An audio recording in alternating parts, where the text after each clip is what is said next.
Disney is well known for having some of the most family-friendly attractions and rides, but that doesn't always mean the youngest of your party is going to like those.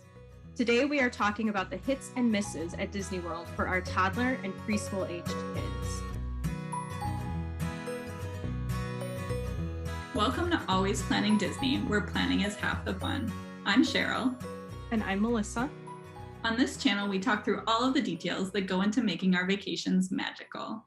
So we thought we'd start this episode with a little bit of background on our families and kiddos, so everybody knows where we're coming from with our sort of ride and attraction reviews. So our 2020 trip was our first one with our son, so we had no idea how he would feel about like really anything to do with Disney in terms of the characters and the just like immersion in all of the loud overstimulating things and the rides and the shows. We didn't know how he was going to feel about any of that. He turned 3 halfway through the trip, so he was end of 2 into the beginning of 3, and he was just above 35 inches, which is one of the shorter height requirements for some of the rides. So there were some rides with height requirements that he could do, and many of them that he was not tall enough for yet. We were really surprised to find that he was scared of many of the shows, but then he was a total daredevil when it came to rides. So he would have happily ridden plenty of those rides that he wasn't tall enough for yet. How about your kids? So on our 2020 trip, it was the third Disney World vacation for my kids. However, it was the first one where I was expecting them to really remember it and sort of solidify their Disney preferences. My son Jack was 6 months old the first time we went to Disney, and we sort of wonder if we might have psychologically scarred him with some of the things we did, because he did every no height requirement ride with us. And even though they aren't scary exactly, there's a lot that goes on in terms of just what you're seeing around you, and paranoid. He still is paranoid. He's been paranoid his whole life about going to any movie because he's afraid it's going to spray him with mist. So maybe taking him when he was 6 months old and again at 3 potentially did some damage that we're now dealing with the effects of. So my son Jack was 5 on our 2020 trip. He is in the first percentile for height. I think he did crack the 35-inch requirement, but as I'll talk about today, he wants nothing to do with rides that have a height requirement. So that was a non-issue for us. My daughter was in the 5th grade during our 2020 trip, didn't have any restrictions. She is more of a daredevil, will ride all of the rides. So we have to do a lot of splitting up in order to please both of my kids. But my son is a lot like me in that he doesn't need big thrill rides, but he also was a little terrified by some things that I too was not expecting him to be. Mm-hmm. Yeah, I think as we'll see today, you just never know what's going to strike your kids until you get there and try that. So it can be a little crazy. So again, let's take it park by park and start with the Magic Kingdom. And in the Magic Kingdom, we were able to take our son on his first roller coaster. There is one roller coaster without a height requirement, and I would have expected it to be Seven Dwarfs Mine Train, because I feel like that's a really chill roller coaster, but it's not. It's the Barnstormer. He was not tall enough for Seven Dwarfs Mine Train. So he rode the Barnstormer, and he loved it. He giggled the entire time and made this sort of like high-pitched gleeful screech noise that I wish I had been able to video, because I don't think we'll ever hear it again. It was just bliss of his first roller coaster ever. He was so happy.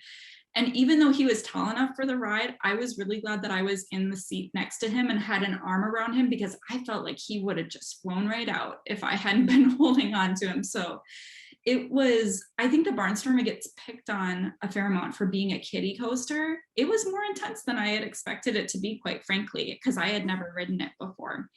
But he absolutely loves it. He still talks about it. And we immediately went back into the line and rode it a second time. So that was a favorite. He also really enjoyed the Mad Tea Party because he likes the spinning. He likes the fast. His head barely poked out of that teacup, but he enjoyed riding that one.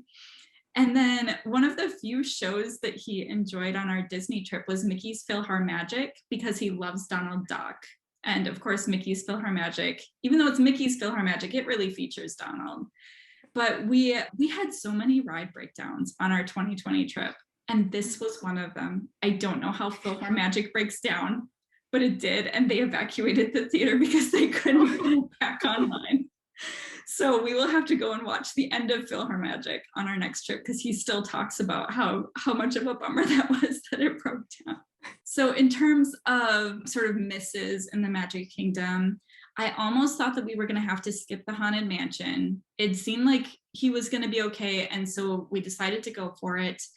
But he kind of freaked out in the stretching room. I think when the lights got dark and he heard the voice, I think that freaked him out. And so I thought, oh, we might have to just, he and I could skip it, because there's a way to go through the stretching room and then skip getting on the ride. And so I thought about doing that, but he rallied and he made it through. I don't think it was his favorite, but he was all right.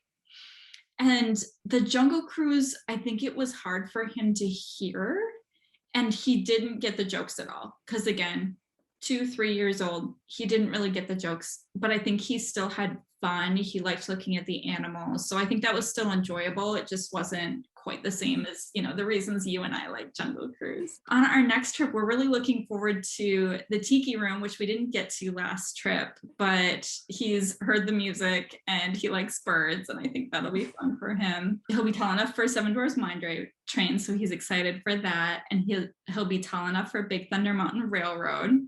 So we're excited for both of those. He is a huge train lover. And so the Disney train was down for Tron construction, as it has been for a while. And that was a little disappointing for him. So not really a ride, but we're very excited for the Disney train to come back too, so he can get a ride on that. So my son is a total ride avoider. I went on Barnstormer with my daughter so we could kind of test it out. And I too was shocked at how it's not intense exactly, but it has drops and turns, and I felt the same way. I'm like, if I took a child on this, I think they would fly right out of it. So I did not put my son on that. It was way too much for him, because at Magic Kingdom, Small World is his favorite ride. It's the only one he will eagerly go on, and it really is about as much excitement as he can handle in a ride. So when I say he is a non-rider, he is a non-rider. And even though throughout Magic Kingdom there are so many slow-moving, no-thrill rides, he always has a little bit of apprehension or concern, because things do pop out at you sometimes on these rides. Winnie the Pooh has lots of startling bits. There's lots of the unknown for him, and I completely get it. I like to watch ride through videos, so I know what will happen, and he is the same exact way. When we were there on our 2020 trip, we were in line for Pirates, and he fell asleep. And so we're taking turns holding him. We get on the ride. He's still asleep on the ride, like on a lap, passed out. And we're partway through when I remember that there's a drop. I don't know how I blocked it from my memory, but my son woke up during the drop on Pirates, startled out of his nap on a drop, terrified. It's awful. So he doesn't really trust a lot of Disney rides, because things like this happen to him. You're asleep and you're falling down, on Pirates of the Caribbean. No clue where you are or what's going on. Haunted Mansion similarly gives him a lot of anxiety, because I don't think he sees the campiness and the fun in it. He only sees the scary parts. But Magic Kingdom overall has some nice things for a non-rider. The Swiss Family Treehouse, loves running through that. We really enjoy Monsters, Inc. Laugh Floor. It's different every time. None of us have ever been picked on, and if we were, I would probably be horrified, because that's outside of my comfort, but my son would probably like it. He absolutely loves the Frontierland shooting arcade. We spent an entire extra magic hour there. The other 2 members of my party went and rode all the rides and watched a 5-year-old at the shooting arcade. Also a Pirates Adventure, which I haven't done with Jack yet. I did it with my daughter, but that's just the type of thing that he enjoys. And so I really hope that they bring something similar to Sorcerers back, because that sort of like walking through the park, completing missions, finding things is exactly what he loves. There's no fear, no drops, nothing's going to spray on you. So there's lots of options at Magic Kingdom for him, but Small World is really the only ride he wants to go on. And then my daughter wanted me to pass on one preference when I was telling her about this topic. She loves all of the coasters, any of the mountain rides, Big Thunder Railroad, Seven Dwarfs. She does every single ride at Disney. There's nothing that's off limits for her. But she said that Astro Orbiter for her, she's never going on it again. It is way too high up in the air for her. And she has a fear of heights, which she didn't realize until she was on Astro Orbiter. So she's fine with thrills, but not heights. Even the elevator ride gave her a moment of pause. And that's when she realized, oh no, I am not going to like this. That's a really good tip. I have never been on Astro Orbiter, and not for any good reason. I just haven't bothered to. And I had thought about going on it next time just because I haven't done it before, but I am wondering how I would feel about those heights because you're really up there. We like to try to get on it to watch the fireworks if we're able to. Mm-hmm. And sometimes we can time it perfectly for that. I mean, it really is just another Dumbo type ride where you're going in a circle and up and down, which are much, much higher. Yes. Don't bother me as much. So it was never on my radar that I was going to terrify one of my children. All right. Well, jump into Epcot. Our favorite there, or my son's favorite there, and this is one of your favorites in our last episode, was the Grand Fiesta Tour, because again, he's a big Donald fan, and this Donald-centric ride, he was really excited to spot the Donalds throughout the ride. So that was very fun, and we got the photo op outside, so that was great. Another one that he really enjoyed was the Seas with Nemo and Friends. I mentioned a few episodes ago that this is not my favorite ride, but my son and my husband both love aquariums. So I just held on and made it through and made an exit out the other side while they enjoyed walking around the sea base. So yeah, that was fun. I think it's going to be even more fun for him next time since he will have more familiarity with the characters in the movie, because he really hadn't watched all that many Disney movies for our last trip. And in Epcot, we're looking forward to, we didn't do Figment last time, and I think he's gonna like Figment, even though obviously the original version is far superior to the current version. That's just factual. We didn't do Frozen last time, and he's just as excited about that one as I am because he really likes Olaf. So we might ditch my husband and go on that together because my husband doesn't care, and I love Arendelle. He's also excited for Test Track because it goes so fast. And again, he's a little daredevil and he'll be tall enough for that one next time. And our whole family is really excited for Ratatouille. So that one should just be a ton of fun. Over at Epcot, Frozen Ever After scarred Jack so much when he was 3 years old that he has talked about it probably at least once a month for the last 3 years about how scary this ride is. There are 2 drops in it. They are small. I'd say even smaller than Pirates or comparable, but one of them is backwards, which is good to know about before you go on it. I think we heard people talking about it when we were in line, so we had a heads up, and you can see them coming too if you need to like brace yourself for it. But Jack hated those drops. He hated the snow monster because there's some fog that blasts out at that time. Yeah, Frozen terrified him, and he won't stop talking about it. But he does like a lot of the front of Epcot attractions over in the Land and Seas and in Future World. Turtle Talk with Crush, he loves it because he wants to be called on. So whereas I do not want to be featured in interactive bits, Jack definitely does. He was not called on last time, even though he had his hand raised as high as it would go for every single thing. But Epcot has a lot for a non-riding preschooler. The aquarium, including all of Sea Base and Bruce's play area. Both of my kids, even my daughter in 5th grade, really like Bruce's play area. And it is not a very large section, but they get a lot of fun out of it there. We enjoy ImageWorks, What If Lab, whatever's going on over there. And I'm really excited for some of the updates that are coming in that part of Epcot. I think it will be even more fun. We also really like the Mexico Folk Art Gallery.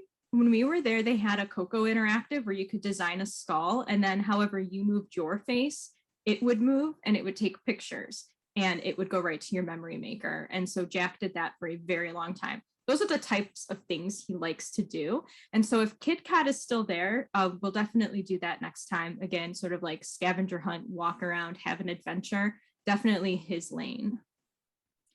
It's striking me as you're talking that for Jack, it's more about things that you would like almost find in a children's museum, the sort of like interactive, like fun things that you don't get to do in everyday life, but not necessarily a ride. Exactly. And a lot of times in, the Disney planning realm, there's people who ask about what park they could potentially skip. And I see Epcot come up a lot, and I always defend it because there's so much to do at Epcot. For us, we need a day and a half. I would love 2 days there because there is so much of that to explore. And there's only going to be more of it when they finish all of the updates. And so it's a great park for that. Plus, it's getting all of those new rides, including Remy. I'm looking forward to it. I am going to watch ride through videos with Jack and hopefully get him on it. Yeah, it's not going to be a skippable park in the future, I don't think. Although if people would like to skip it in order to keep everybody else's wait times down, like I guess that's fine with me because I'm getting a little nervous about the wait times for Remy and Guardians. Yes. All right, so jumping over to Hollywood Studios, our son's favorite there was Alien Swirling Saucers. This is again, and this was the first park day of our trip. So we really didn't know what to expect. He saw the ride, he wanted to get on it, and it had a short wait. So we said, all right, let's give it a try. It's not a very long ride, so if he hates it, it'll be over quickly. But he loved it. He still talks about that one. So that's definitely one we'll go on next time. But it does really whip you around fast, and you don't have any control over the vehicle like you do with something like the Mad Teacups, where you can kind of decide how much you want to spin. This one, the ride just takes you however fast it takes you. So I think that's something good to know, that if you have a kid that likes the idea of a ride but wants a tamer experience, you don't have that control over Alien Swirling Saucers. But for him, he likes to spin, he likes to whip around, and so he had fun with that one. He didn't like any of the shows that we went to in Hollywood Studios. We went to several of them, and he pretty much hated them all. And that was kind of a bummer because I was sort of thinking, oh, I'll let my husband get some time to explore Batu since he's a big Star Wars fan. And I'll just, my mom and my son and I can go and check out some of these shows that like my husband's not as interested in. He didn't like the shows. He did not want to watch the shows. He says Beauty and the Beast was scary. Not sure why. So it was rough going there. So again, completely surprised me because he likes stories, he likes movies, but these live shows, they were not his cup of tea at all. In the future, he's really looking forward to the Jedi Training Academy that they do. He's seen some videos of that, and he's already talking about defeating Darth Vader. So he's going to take care of him. And then, like you mentioned, I think in our previous episode, Mickey and Minnie's Runaway Railway was not open quite yet for our trip. We were actually hoping they might do sort of soft previews or something. They weren't even doing cast previews because we asked, since we have such a train fan in our family, we asked if maybe we could sneak in, but they weren't even letting cast on it yet at the time of our vacation. So we're excited for that next time. We're excited to bring him on Slinky Dog Dash because, again, he likes roller coasters. And then he's gotten really into cars. So I think we'll have to try Lightning McQueen's Racing Academy next trip. My son loves cars too. And so I was excited for Lightning McQueen's Racing Academy. And surprisingly, it was terrifying. I'm not quite sure why. I do know that we had to exit and enter 3 to 4 times. It's very loud. That could have been it. Also, I think Jack was a little afraid that this giant car would leave the platform and like crush the audience. I'm not sure. He did not enjoy it. And I don't know if we've watched Cars since. I think it's great. Perhaps he needed a little bit of a preview as to what would happen when we went in there, and just some reassurances that nothing was going to come and get him. In Hollywood Studios, my son really likes Toy Story Mania, but he did have a complete panic when we first got on it about what was going to happen because the cars do spin and whip around a lot. And at first, before you're really into the game and you're wearing those 3D glasses, and if you don't know what's going to come next, I can get why that's a little frightening, some fear of the unknown. But as soon as he started shooting, it was enjoyment for the rest of the ride. He had a great time on that. I fear that Mickey and Minnie's Runaway Railway is going to be too intense for him, but much like Remy, we are going to prepare and try because I'm really looking forward to it. And I think a lot of those trackless rides where they're very open and there's a story and there's things to watch on a screen as you go around, I think he would probably really like those as long as he knew that you're not going to be afraid or dropped, anything like that. So I'm going to try. We're going to do lots of preparation before the next trip. That's a really solid plan. And that's something that we're doing with that Lightning McQueen's Racing Academy, because it's a show, but he likes cars. So I wasn't quite sure where he'd land on it. So we've already watched a video just to see what he might think. That can be super helpful. All right, so our last park, Animal Kingdom.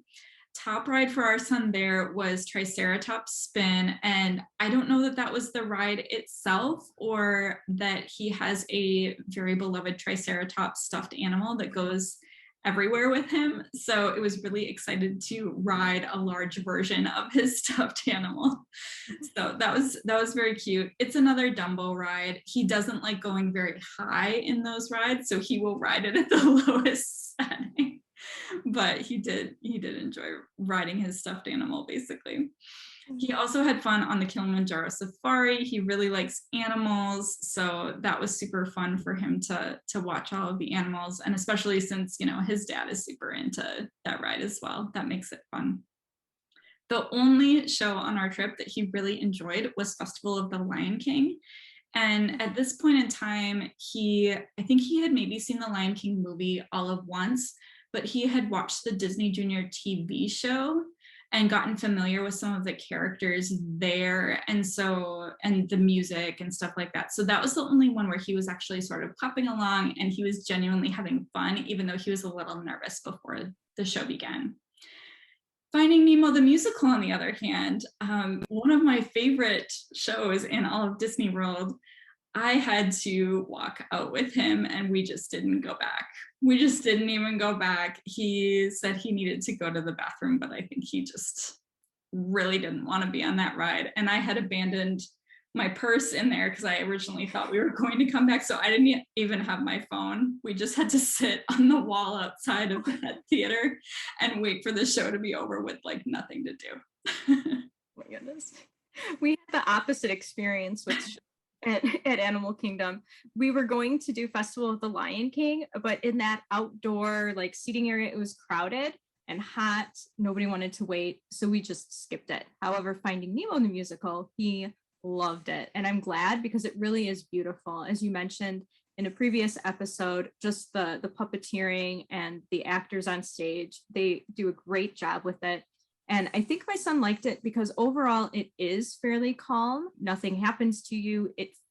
It's a very large auditorium. And I think he just immediately recognized that as something that is generally safe. You know, nothing is going to happen or fly out at you. Your seats aren't going to move. He was very comfortable, and I'm glad because it's beautiful. I enjoyed it. He did ride Navi River Journey without any complaints, and same thing with the safari.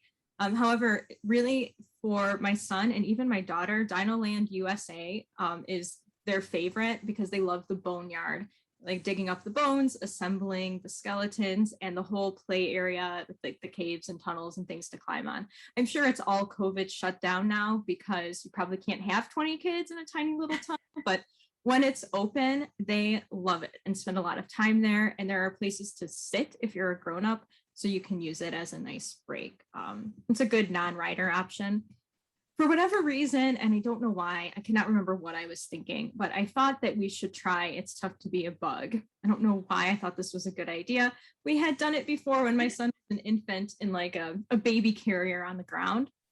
But we went on it and it's a complete mistake. It is loud. Things pop out at you in those 3D glasses. You're getting sprayed with, I hope just water, but sometimes it smells when you get to that stink bug part. It is an assault on every single sense, and Jack was freaked out. We didn't walk out though. I think we just sort of cuddled and covered his head and kept him off the seats because the seats are going to poke you too. I don't know what I was thinking. I don't really enjoy It's Tough to Be a Bug, and we will not be doing that again. No, I hate that one, and I hope they replace it. Yeah, it is not a very good time. We have not explored all of the good non-riding options over at Animal Kingdom because it's usually a half-day park for us. One of the big holdups is that our local zoo is amazing in terms of interactive experiences, open habitats, and we go there a lot. So we've skipped a lot of that at Animal Kingdom, but next time we're going to pick at least one of the trails to complete.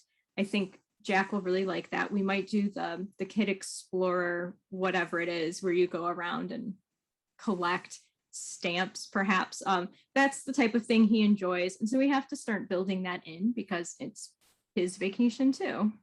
Mm-hmm. If you're only going to pick one trail, I would recommend the one with the hippo on it because we have seen and taken a whole bunch of pictures because it's just so amazing. You know, the hippo's underwater and the tank is such that you can see it underwater, and it's just surrounded by all of these brightly colored fish. It's so beautiful. So I don't know, if I were only going to pick one trail, I'd pick that one. And that's a good recommendation because a hippo is one of the things we don't have at our zoo. We don't have a hippo or an elephant. We had in the past, but Michigan is not their favorite climate. And so our zoo decided that they would not keep those animals any longer. So we don't have an elephant or a hippo. So we'll definitely have to check out the hippo then. Thanks so much for tuning in. Let us know in the comments what your kids' favorite Disney World rides and attractions are. And remember to like and subscribe to plan along with us.